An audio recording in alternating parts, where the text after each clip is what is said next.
Yung asawa ko ngayon, yung una kong asawa, huwag na yun. Kaya, nanay ni Inda yun, medyo problema tayo. Alam mo yung nanay ba ni Inday, Tisayan. Tapos nakita ko yan sa aeroplano, stewardess eh. So, kung hinanap ko kung saan yung bahay. Doon sa Monteverde, doon sa Davao, pasok ako sa mga bahay-bahay doon, nakita ko ang gaga. Nagalaba.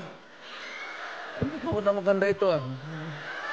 Ito, nasadanan ako sa kabilang, sabi ko, Miss, labandera ka?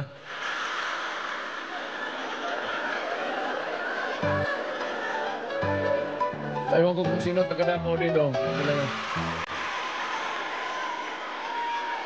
Yung hagdanan nila ngayon, nung nahalata ng nanay, si Puring, mother-in-law ko, inilipat yung aso doon sa hagdanan.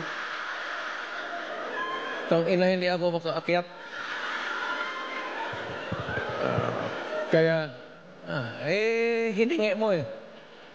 Ano lang yan yung mga, ano tawag kayang pukpok sa Bisaya? Balutin mo ng karne, tapo mo doon. 2 araw, ang aso nila, 2 araw na ako na.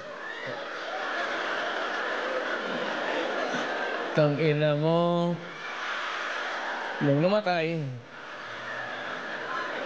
kasi yung nanay ni Elizabeth may gusto sa pangkiruhan.